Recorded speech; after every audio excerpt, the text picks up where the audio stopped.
Welcome to the next episode of Truth Matters. If you joined us last time, we just started on our journey of peeling back the layers of who's running the world and why it matters to you today, because we want to help you decode what's going on and how it's going to affect your life and your family's lives in the future. We ended off with looking at George Bush Jr. and John Kerry, who at the time were the presidential nominees for the Democratic and Republican Party. And I think we're going to see a theme here that when we're dealing with these societies and these high-ranking political and social figures, that oftentimes they sit on the opposite side of the aisle from each other and very often arguing with each other. Is there something to that? Is this a systematic approach to what looks like from the American public side a free choice election? Now, that was a lot of questions to hit people with right off the bat. So what we're going to do is come back and say hello to Mackenzie and Walter. Thank you guys for joining us once again to unpack these things. Hi. Thank you. It's a pleasure. Hi. So I think maybe people don't really understand that there is a contrast between these two parties, even though when we look at the source where they came from, where they were trained, that they share the same backgrounds. What do you guys think about how this relates to what the American public sees as normally as a free election? Well, they say that two very strong parties that have opposing ideologies actually represent the ideal system for any country. Between the two, you can move public opinion in a particular direction.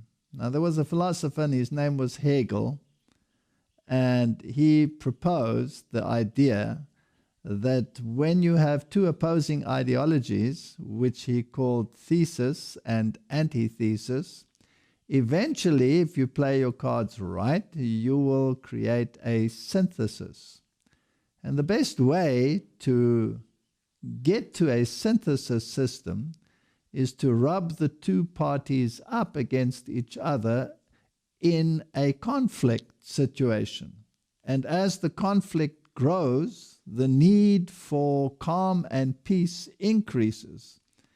And I think if we look at the American elections in this year, we can see that conflict is at a fever pitch. Never before in the history has there been such tremendous conflict and clash of ideologies as we have in this particular election, even to the point of some people talking about civil war. So then let's unpack that concept a little bit more before you go on. So you referenced Hegel and this Hegelian dialectic, these two opposing opinions that, in his opinion anyways, you would have two opposing opinions, rub them up together, and get a synthesis. So can you give us a little bit more of an example of how that could work? Well, let's have a look at the political system. In the one camp, in this election, for example, you have a very capitalistic view of how to run things, and in the other camp, you have a very socialist view of how to run things, even to the point of drifting it to almost a communist ideology opposed to a capitalist ideology. Now you have two very great extremes.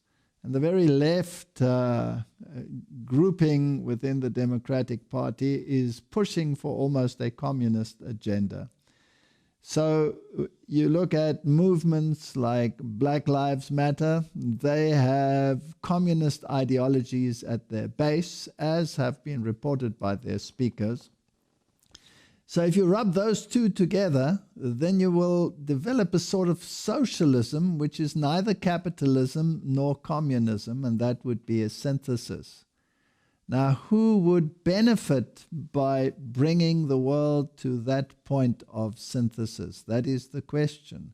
Which organization in the world has a socialist agenda or a social agenda which is embodied in a halfway measure between what the Republicans and what the Democrats are standing for at the moment. That would be a typical Hegelian dialectic. So who is Hegel? He was a philosopher, if you like, and he was all of these people have roots in German philosophy. Whether you're talking about Freud, or whether you're talking about any one of those people that developed the concepts of how to deal with minds, then you eventually get to Hegel, who had this philosophy of rubbing two ideologies up against each other. And then you jump right into secret societies, which have the same philosophy. If you take Freemasonry that we discussed last time, they have a concept which is called ordo ab chaos, order out of chaos. In other words, if you want to achieve a particular world order, you have to create the chaos in order to achieve that. You rub the ideologies up against each other until they become unbearable, and then you get the synthesis that you want. You can do that in the political sphere, you can do that in the economic sphere, and you can do that in the religious sphere. So it seems to be kind of a common thread or thought to have these opposing opinions to get something in the middle. Absolutely. Wait, so you're saying that there's actually a systematic approach to what we're seeing in this conflict right now, that these societies that we've been discussing are actually putting into movement social justice and social campaigns that are causing this friction. So these secret societies have a direct correlation to this friction and this division that we're seeing right now in the States. Correct. And if you go back to our previous discussion, we spoke about the Knights Templars, and we spoke about the Demolays, and we spoke about how these systems are integrated into modern political systems, and how Freemasonry can be found at virtually every level in every little town, as you mentioned last time. Now, when we go back to the roots of these organizations, they actually go back much further than the Middle Ages and the Knights Templars, because that same ideology can be taken back even further, as we alluded to last time, to Babylon.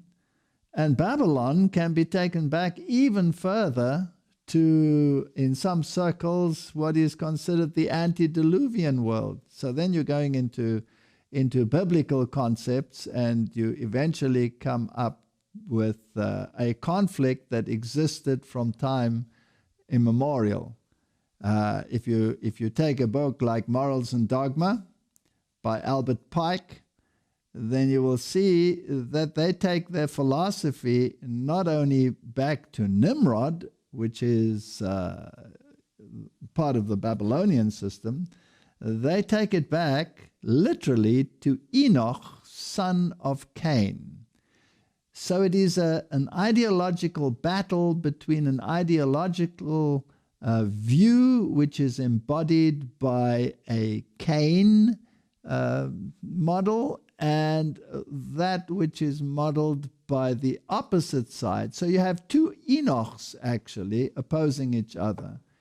Enoch, the descendant from the line of Adam, the Enoch that walked with God, and you have the Cain line, and his son was Enoch. And Freemasonry, in Morals and Dogma by Albert Pike, traces its lineage back to that very Enoch, son of Cain.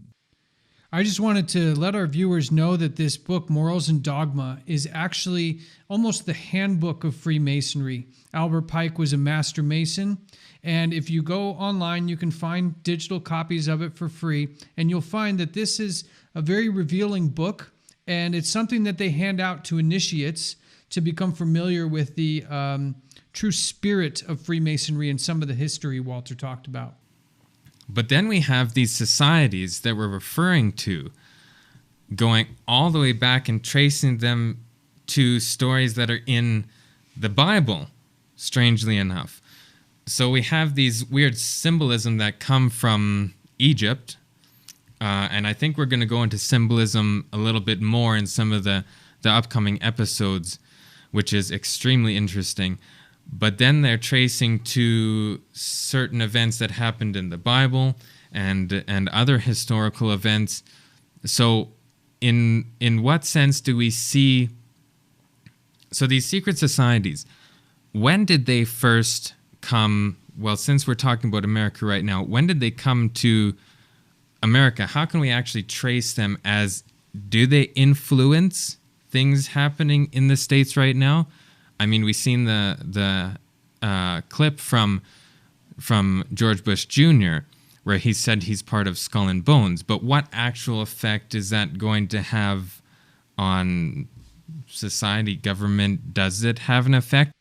Well, I find it interesting, Mackenzie, that when we talk about the Freemasons, if you do a little bit of research on them, you'll find that they have had presidents that they're proud to show are Freemasons. There was a presentation done for the 300-year anniversary of the Freemasons in the UK. And it was filled with pomp and circumstance and all sorts of splendor. And in it, they showed their very, very proud history of famous Masons, something that I think we'll look at closer here in a little bit. But in there, they show all of the faces of the presidents. And when you count them up, you have 14 presidents all coming from one organization. And I found that very interesting in relation to your question, because if we have a free and open society with a democratic electoral process, how could it possibly be that 14 presidents are all from one organization? It doesn't seem possible that they could all be part of the same society and not have their ideologies influenced in some way.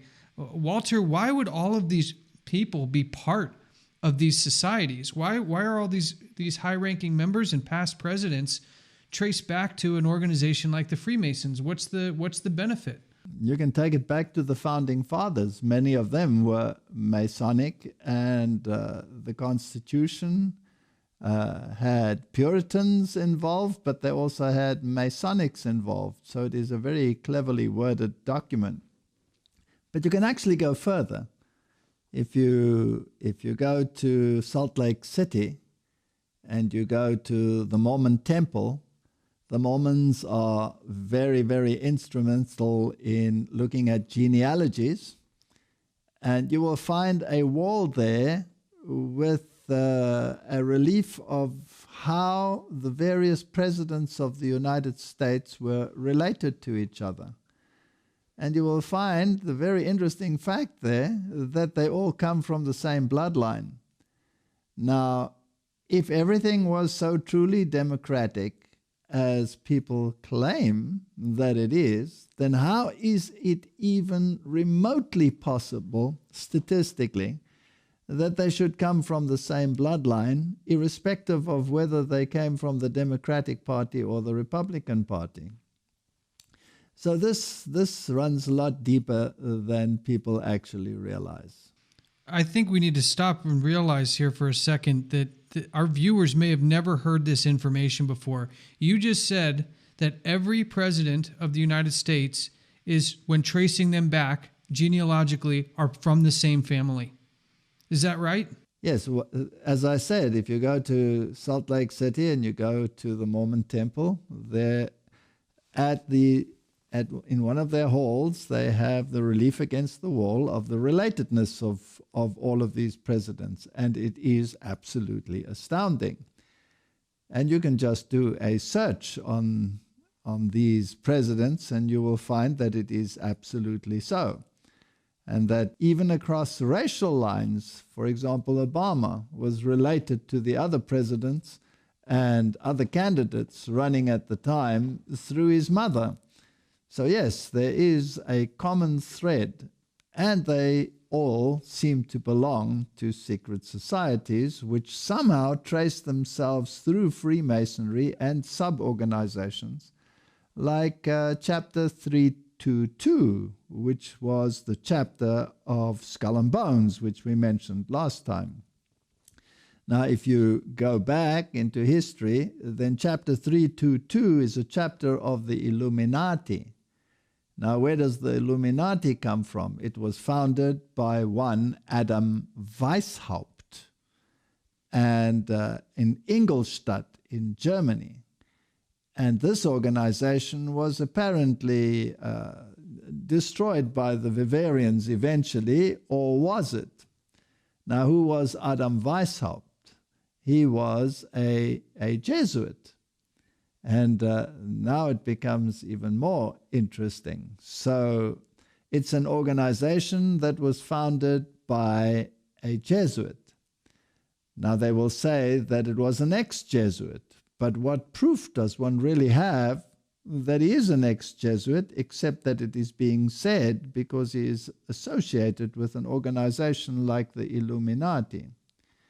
And then you take a speech by George Bush Sr., where he talks about 1,000 points of light and illumination and all of these issues, with obvious references to these societies, and that a new world order is something that needs to be created.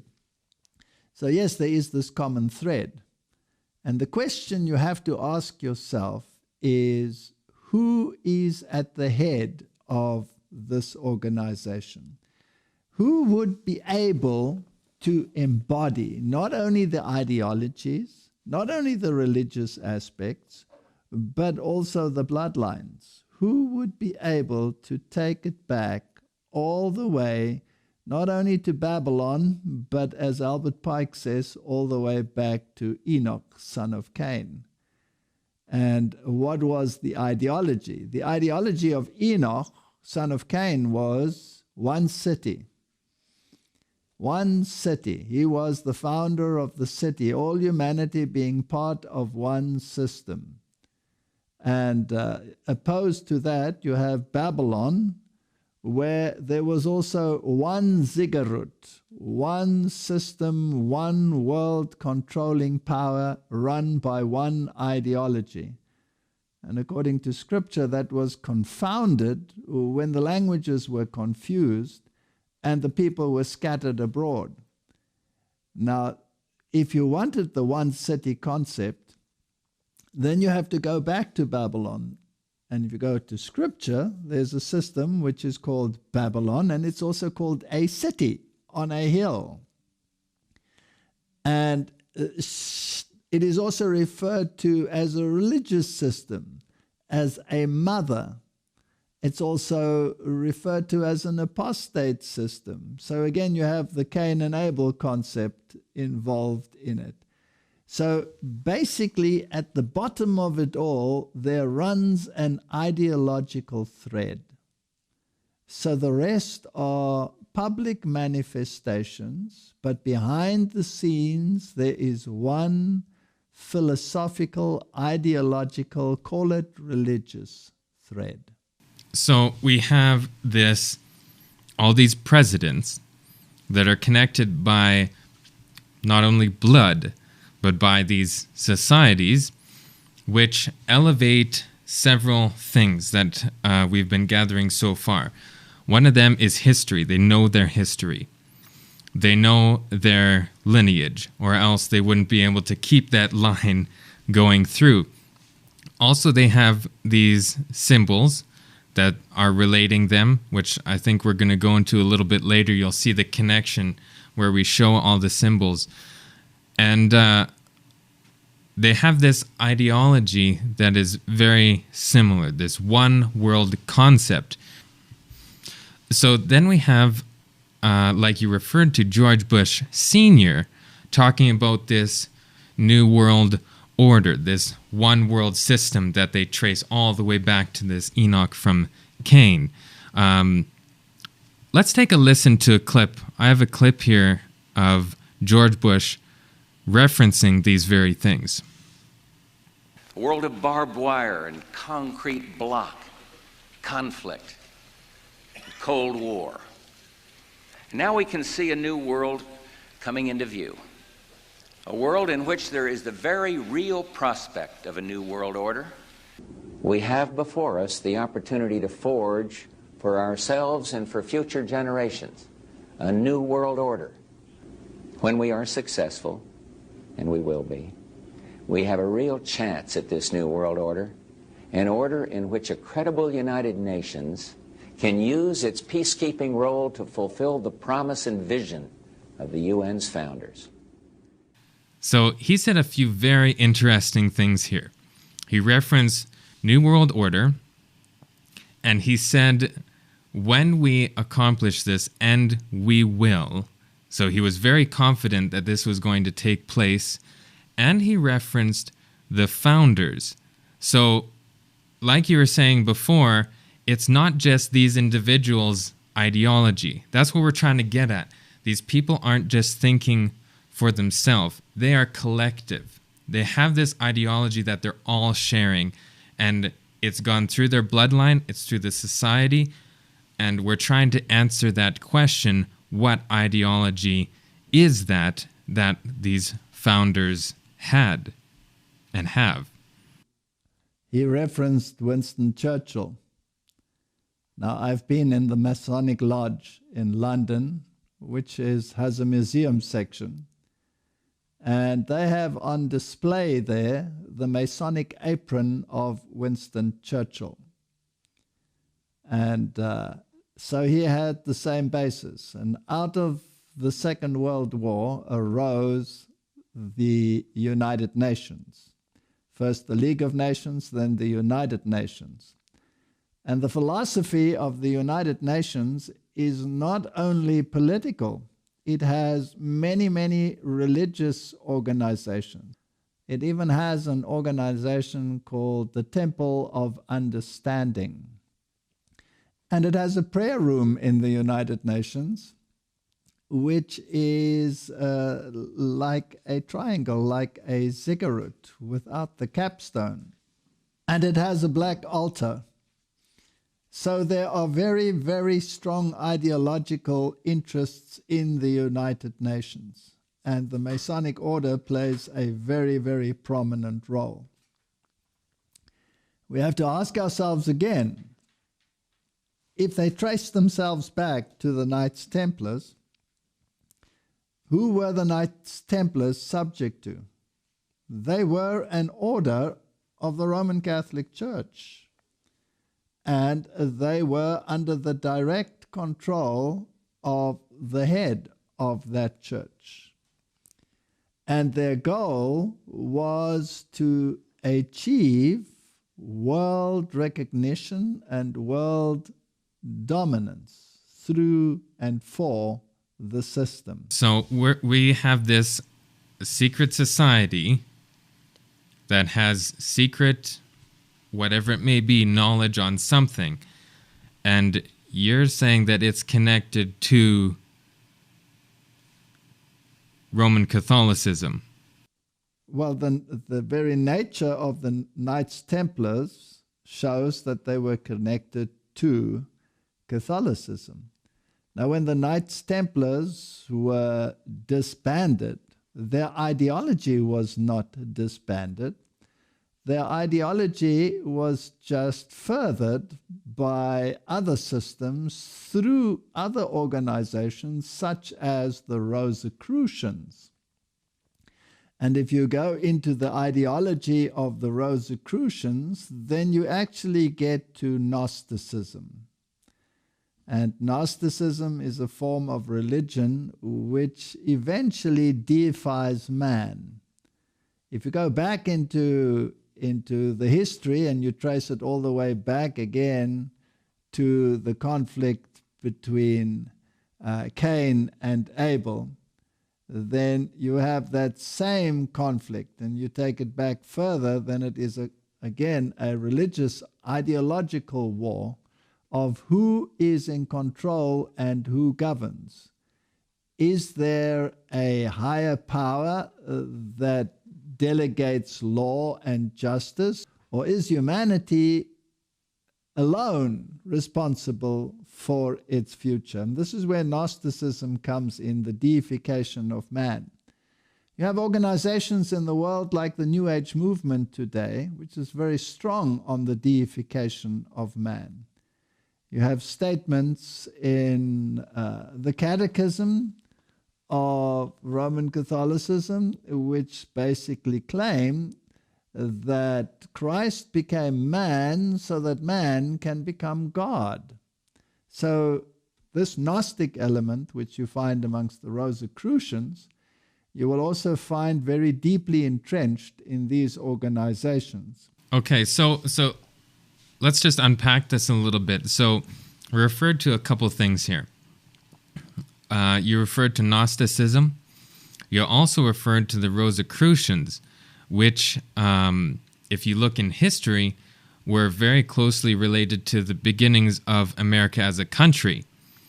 The Rosicrucians started in, I think they're what they call the Ephrata Cloister in Pennsylvania in 1786. So we see very early on in America that the Rosicrucians were already here, which are connected to Freemasonry. So they're hand in hand, because one of the founders of both, Sir Francis Bacon, was connected very closely with both of those.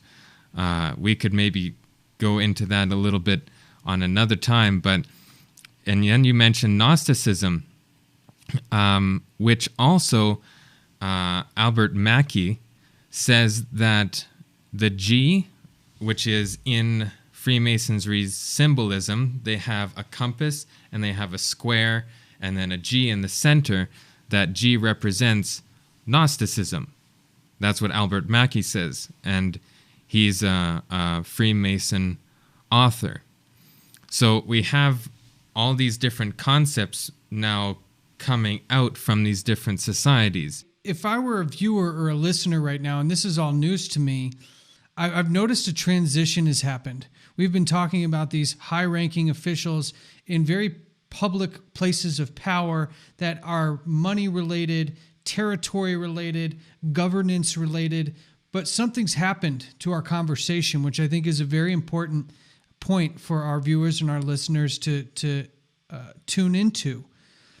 We've talked about some of these organizations: Freemasons, Knights of Malta, Knights Templar, Rosicrucians, Golden Dawn, Egyptian mysticism, Theosophical societies, Gnosticism. The conversation all of a sudden has become very spiritual in nature. Is what we're seeing here the missing element that people maybe who are looking in the world and asking what's going on, is the missing element around what connects all of these organizations together, a spiritual component? Is that what we're discussing here? I think that's exactly what we're discussing. In the last episode, we spoke about the capstone of the pyramid that was disconnected. Disconnected to what? To the entire structure, which rests on a very broad base, which is a square, by the way. And the compass and square is, of course, part of the Masonic thinking. Now, who is represented by that capstone, by that all-seeing eye? If you read what is written in the Masonic writings, then they make no bones about it that the power behind the power is what they call Lucifer, the illuminated one, the light bearer. And we have many symbols of light bearing. You have a statue in your country which is called the Statue of Liberty, which bears a light, doesn't it? And this ideology of the light bearer, the seething power, as the Masonic fraternity refers to it, of Lucifer in the hands, this is the underlying current. Now, this conflict that we were speaking about, which has gone into a very spiritual connotation now, erupts periodically. And normally it is associated with great conflict. If you take the Reformation period, for example, the Reformation was a movement back to the authority of Scripture. And at that time, the Medici family, which was a banking family, a royal family, and a papal family, was actually ruling in Rome. And the Medicis gathered together all the writings of Gnosticism and of the philosophy of Greece and incorporated it in their library. And out of this Medici philosophy, which was the papal philosophy, you had the rise eventually of the Jesuit order. And the Jesuit order, in actual fact, was the embodiment of the Medici philosophy, which was Gnosticism. And if you follow this thread all the way through, and you want to deny that this power has any power in the world other than in a religious connotation, you have to ask yourself why all the role players, all the major role players in the political systems of the world today come from Jesuitical schools. Whether you're talking about presidents of Europe that were trained by Jesuits, whether you talk about current presidents, vice presidents, or attorney generals, or people on the Supreme Court, they all come out of the same stable at the moment, and they all seem to have Jesuit training or belong to secret societies associated with Roman Catholicism. Like William Barr, for example, belongs to the Knights of Columbus. And if you go to the newest member of the Supreme Court, she belonged to secret societies within Roman Catholicism. And Mike Pence and Donald Trump both had Jesuit education. The people involved in the epidemic, like Fauci, have Jesuit education and are very deeply involved in Jesuitical philosophy. So there is no doubt that these institutions are run by a power structure that comes from that very society with its Gnostic roots. I just want to be really clear here, because it sounds like you're starting to shape a hierarchy for us here, Walter. I think that's important for people to understand. You had mentioned before that we're dealing in these structures, in these organizations, who, when we really get down to it, are all connected through the teaching of this spiritual wisdom. That there are layers, and at the base layer, we've got some organizations, but let's really get down to what I think our viewers and our listeners want to know, and I think it's going to need some context. But can we get a clear answer? Who is at the top of these secret society pyramids? Because you've mentioned this new organization, the Jesuits, several times. Are they the ones that sit at the top of this pyramid? Well, who do they swear allegiance to? That's the next question. And who is higher? The one who pays the allegiance, or the one who dominates the allegiance? The Jesuit order was created with one view, and one view alone, and that is to restore the power structure of the papal system that dominated in the Middle Ages and that was lost as a consequence of the Reformation. Now, if they swear allegiance to the papal power, which claims infallibility, and if you trace its philosophy, it does not only have a religious philosophy, it has a political philosophy and has expended vast means in order to propagate that political philosophy. If you take the religious wars in the world, if you take the structures that have been put in place in order to achieve the social agenda as propagated by Rome, even in the latest encyclical of Pope Francis, then there is not only a religious agenda, there is a very clear political agenda, which, according to Pope Francis, has to be run through the United Nations. And George Bush said exactly the same in his World Order speech, that the United Nations has to be empowered in order to do this. So then we have all these different secret societies, these subsidiaries that we know are founded from somewhere and someone, which we're tracing this back to this society called the Jesuits. If people don't really know what that is, we should probably go into that a little bit and explain that, because in some of the secret society lodges, let's take Freemasonry, for example. In America, they have the Bible sitting at the front. Now, why, if they have the Bible at the front, do they deny the Bible's version of Enoch, and they have another Enoch, this Enoch from Cain, not the one that the Bible is emphasizing? So we have that question there. And then you said that we have these references to Lucifer, which is light bearer, light. So we have this light that's coming from these societies, this knowledge, this something. So how is that all connecting through?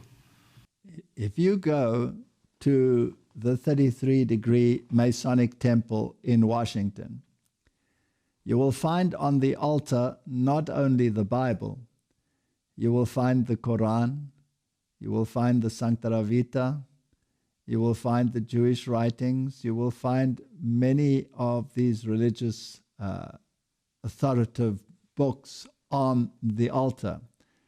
So in other words, they are basically saying they all form part of a mosaic.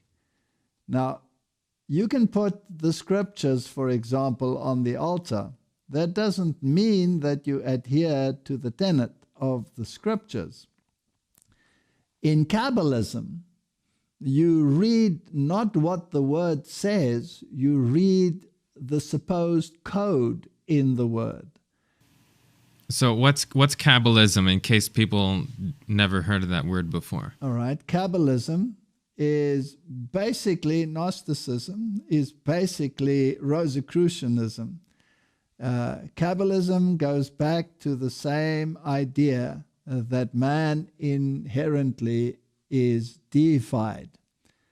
And Kabbalism is a mystic religion where you interpret the scriptures not by what they say, but by numerology. Now, numerology can be taken all the way back to Babylon.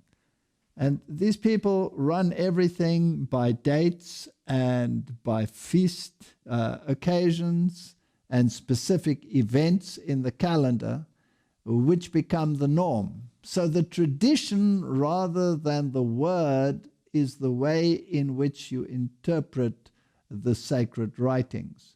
So by placing a Bible on an altar does not mean that you believe the literal words in that Bible. It means that you use it as a structure for Kabbalistic interpretation. So then are Freemasons and Jesuits Kabbalists? Absolutely. So we have this concept of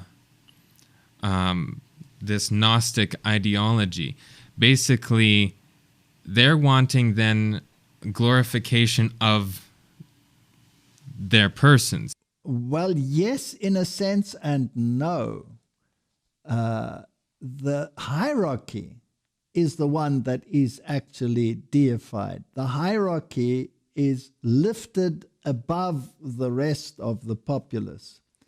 That is why in Roman Catholicism has been stated by many popes, lately by Pope Benedict himself, it has been stated quite clearly that the hierarchy of the church is elevated above the populace, and that deity is particularly manifested in that hierarchy, which is called the magisterium, which is the bishops and the papal system at the top of that. Now, this kind of system you can trace back all the way to Babylon, where you had a Babylonian priest king, and he had absolute rule over the political and the religious system. And he had a title, and he had specific powers, and he was deified. And that title eventually came down the line, and eventually when the Medo-Persians conquered Babylon, these people, this political religious priesthood, fled to Pergamum. And from there, eventually, it was handed over to the Romans. And the Roman emperor took the title, Pontifex Maximus, and the deification that came along with the title. Now, that very title was later transferred to the papal system. And there are many writings in the Roman Catholic system which refer to the papacy as another god on earth. So just as we had in the Babylonian system, eventually you had a deified emperor in the Roman system, so we have a deified god king in the Catholic system to this very day. So let's kind of summarize what's really being said here for the people watching and listening, because what we've started with were political figures and people who rank high in society who are affecting global policy that affects all of us where we live in our families. So if we are talking about Freemasons and Skull and Bones, and now we've identified the organization that kind of operates behind the scenes of all of them, I find it very interesting that you'll hear people talk about the Skull and Bones organizations. You'll hear people discuss the Illuminati, but you don't really hear people discussing the Jesuits. And you've tied in this concept of Jesuit training. Well, are we saying then that this organization that's at the top, that is an order of the Roman Catholic Church, you're going to have some people out there saying, well, that can't be right. Isn't Kabbalism, isn't the Pope a Masonic, high-ranking Masonic Jew? Isn't there some other hierarchy without the Jesuits and the Roman Catholics at the top? And aren't these leaders paying homage to these ancient Egyptian, this ancient Egyptian wisdom that's taught inside of these groups? How would you answer somebody who would contest that the Jesuits and the Catholics, mainly the papacy, not the Catholics, because there's good people in the Catholic Church, but mainly the papacy, the seat of the Pope, and the Jesuits are not really at the top? How would you argue that point with somebody who doesn't think that this is really what sits at the top? You'd have to go, as we discussed in the first one, back to history. The highest ranking god king was Caesar in the Roman system, and he had absolute authority. Now, that authority and that title was transferred to the papal system, and that is history. And Vigilus ascended the papal chair with the full title, the vestments, and the authority of a Caesar. And he was proclaimed the corrector of heretics, and he held sway of all government power and religious power in the whole period of the Middle Ages. That was the ruling power.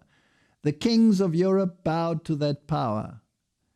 If they went contrary to the wishes of that power, they were excommunicated. Whether they were a German king, whether they were a British king, it made no difference. That power held sway. That power lost its authority after the Reformation, and particularly with the final destruction of the political system. So in 1798, this power was lost, but in 1929, political power was restored to the Roman Catholic system when Mussolini gave back the political territory and the political power. Now, the question we have to ask ourselves is, which religious system in the world is also functioning as a political system? And you will find that model in some Islamic countries like in Iran. And you will find in Roman Catholicism that the papacy is both a political and a religious system. The difference between the two is that in Rome, in the Roman philosophy, the state has a very prominent role to play, separate from the church, but the overall ruler is the hierarchy of the church. Whereas in Islamic systems, the state is also the religious system. Now, which system has diplomatic relations with virtually every country on the planet? Only the Roman Catholic system. So here you have a system that not only has religious clout in the world and a religious authority in the world, especially in terms of ecumenism and all the religions coming together to liaise with the power in Rome, but also the political powers liaise with Rome. It is the only system on the planet that qualifies in the spiritual and the political realm to play an overseeing role. And that is what the scripture actually refers to when it talks about this system. It calls the system an overseer. An overseer. And that is what a bishop really is an overseer. An overseer of what? Of only the spiritual or also the political? And if the shoe fits, then the organization also has to wear it. So then, does not Catholic mean universal? Yes, that is what it means. So, right in its title, it says we are a universal system. Now, this is a lot to sort of absorb, especially in a short time frame. These first two podcasts about this topic. So we have this criteria because the quote-unquote global agenda or universal new world order, all these terms that you want to use, which is also on the dollar bill, like we were mentioning, the pyramid, and we have the term Novus Ordo Seclorum, which means new order of the ages. So it's all-encompassing, and all the things we're seeing here is this new order. And it has to be universal in all aspects, whether it's religious or political. So then why do we see all these other different organizations? There's so many different organizations, and are they then all connected in some way? Where are they steering to? Are they all back connected to Rome? That is where you come in with the cell structure. You have different cells, but each one is also autonomous. But a cell by itself doesn't make an organism. So this concept of different cells being eventually regulated by one superior system is how the system works. So there are many, many organizations which make up the whole, and many of these organizations do not even know that they are part of the organization. So whether you're talking about youth groups, whether you're talking about all of these sub-organizations, whether you're talking about Zionism or any other secret society, somewhere along the line there is a connection which only those in the know about. So you will have someone who is part of the Demolays, who is also part of the higher structure, who is also part of a still higher structure, and so eventually everything is connected. But you never really see the controlling power. You cannot see the forest for the trees. The forest is so large, but it all consists of trees, and it forms one unit. I want to let our followers know that we're going to dive more into what these organizations actually teach, but I wanted to point to something, Walter, that happened in your history. If I remember correctly, you were trying to find proof connecting the high-ranking Freemasons with the hierarchy of this Jesuit and papal order. And I believe at one point you were actually pulled into a closet after one of your lectures. Can you tell us a little bit about the nature of this information? Like we're giving this information as if it's very common knowledge, but we're trying to just be very straightforward, when in reality, in your own life, Walter, you've had quite some interesting stories on how you've come across this information, and also what did that information actually tell you about connecting these two organizations? Well, I was giving lectures on the issues and I was connecting the dots. I was following the trail, and the trail was leading me in one direction. And I was, in my early career, alluding very strongly to the fact that I believed that there was a connection with the Roman hierarchy. And after one of these lectures, I had an experience where someone pulled me into a closet and told me that they had information that would corroborate this very idea, but that I was not allowed to be in the know as to who was giving it to me. Because obviously in these secret societies, if you spill beans, there are consequences, and people want to avoid those consequences.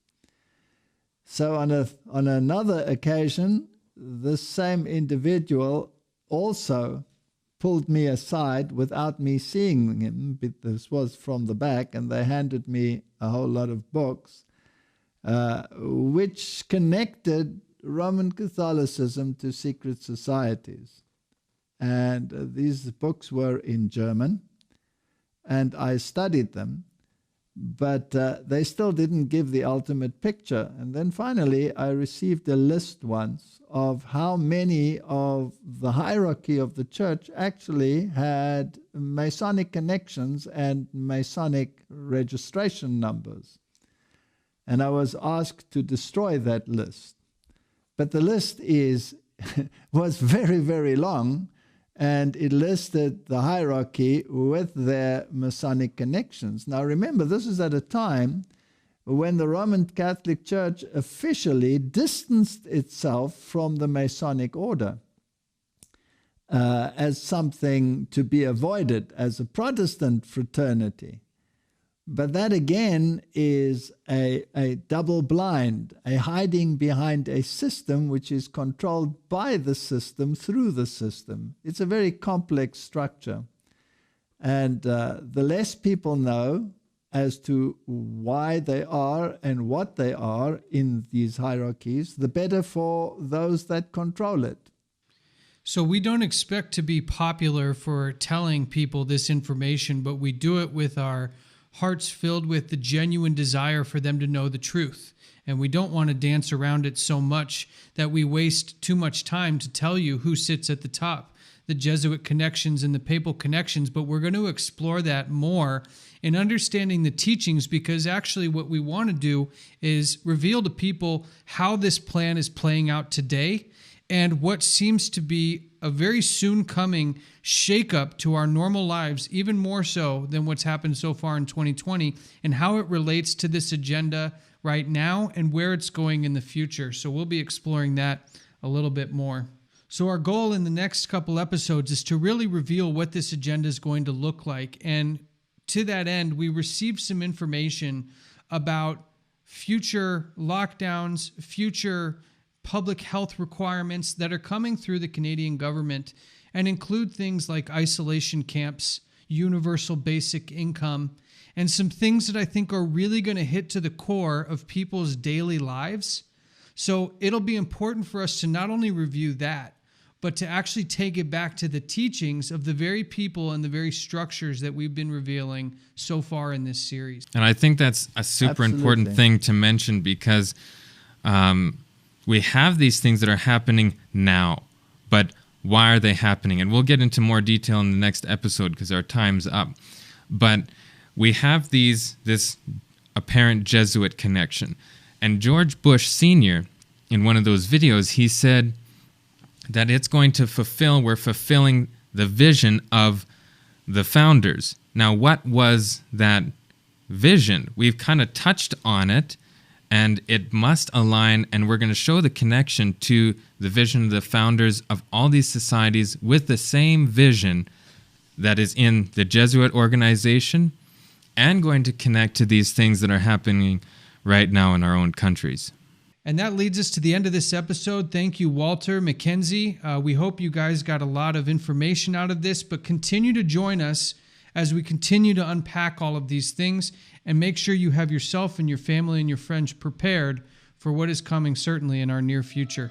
Thank you, guys. See you soon. Thank you.